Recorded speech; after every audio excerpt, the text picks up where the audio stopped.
Hello guys, வணக்கம் and welcome back to the film பற்றி YouTube channel. ரீசெண்டாக எல்லாருமே இந்த வீடியோவை பார்த்துருப்பீங்க.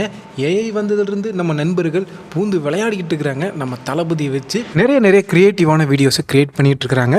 இந்த வீடியோவில் இருக்கிற மாதிரியே உண்மையிலுமே நம்ம முதல்வர் விஜய் அவர்கள் தமிழ்நாட்டோட எல்லச்சாமி தான். ஜூன் 1ஆம் தேதியான நேற்றுக்கு நம்ம தமிழ்நாட்டோட முதலமைச்சர் தங்க தளபதி விஜய் அவர்கள் பார்த்தீங்கன்னா திருச்சி கிழக்கு மக்களுக்கு நன்றி சொல்லும் விதமாக திருச்சி மாவட்டத்துக்கு நேற்றுக்கு வந்திருந்தாரு. சென்னை ஏர்போர்ட்டில் தன்னோட பிரைவேட் ஃப்ளைட் இருந்து கிளம்பி கரெக்டாக 3:15 பார்த்தீங்கன்னா திருச்சி ஏர்போர்ட்டுக்கு வந்து இறங்கினாரு. இப்போ மீட்டிங் நடக்க போகிற சென்ட் ஜோசப் காலேஜுக்கும் ஏர்போர்ட்டுக்கும் கிட்டத்தட்ட 8 கிலோமீட்டர். இந்த 8 கிலோமீட்டருக்குமே மெதுவாக ரோட் ஷோ பண்ணார் நம்ம தளபதி விஜய் அவர்கள். வழக்கமாக எலெக்ஷன் டயத்தில் விஜய் அவர்கள் கேம்பெயின் பண்ணும்போது போலீஸ் ப்ரொடக்ஷன் ரொம்பவே மானங்கட்டத்தனமாக இருக்கும். முன்னாடியெல்லாம் அந்த கேம்பெயின் வேன் வரும்போது மக்கள் அந்த வேன் நகராத அளவுக்கு சூழ்ந்து நின்றுக்குவாங்க.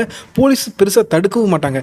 பட் இந்த தடவை பார்த்தீங்கன்னா 2 சைடு ரோடுக்கு 2 சைடுமே டிவைடரு, இந்த கயிறு இதெல்லாமே போட்டு கரெக்டான ஒரு ப்ரொடக்ஷன் கொடுத்தாங்க.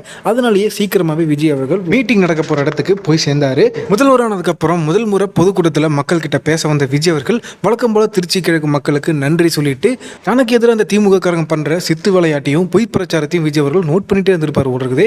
அதனாலே இந்த ஸ்பீச்சில் ஒவ்வொன்றையும் நோட் பண்ணி போட்டு பொலன்னு பொழந்தாரு. முக்கியமாக ஸ்டாலினுக்கு விஜய் அவர்கள் பதவியேற்ற புதுசில் ஒரு அறிக்கை ஒன்று விட்டுருந்தாரு. நீங்க 6 மாதம் ஆட்சி பண்ணுங்க, 6 மாதம் வரைக்கும் உங்களை எந்த கேள்வியுமே கேட்க மாட்டேன், 6 மாதம் கழிச்சு உங்களை கேள்வி மேலே கேள்வி கேட்டு உங்களை கேள்விக்குரிய மாற்ற போறேன் அப்படின்ற மாதிரி ஒரு அறிக்கை ஒன்று விட்டுருந்தாருங்க. பட் இவர் சொன்னது ஒன்று பண்றது ஒன்றா இருக்கனால தன்னோட ஸ்பீச்சில் இதையும் அட்ரஸ் பண்ணி பேசினாரு. என்னங்க 6 மாதம் கழிச்சு கேட்கறேன்னு சொல்லிட்டு அரை மணி நேரத்துக்கு ஒரு தடவை அழுதுகிட்டு இருக்கிறீங்க அப்படின்னு விஜய் அவர்கள் பங்கமாக கலைச்சு விட்டாரு. ஸோ ஃபைனலாக தன்னோட ஸ்பீச் எல்லாம் முடிச்சுட்டு விஜய் அவர்கள் கேம்பெயின் வேனோட ரூஃப் மேலே நின்றுட்டு ரோட் ஷோ பண்ணிக்கிட்டே வந்துட்டு இருந்தாரு.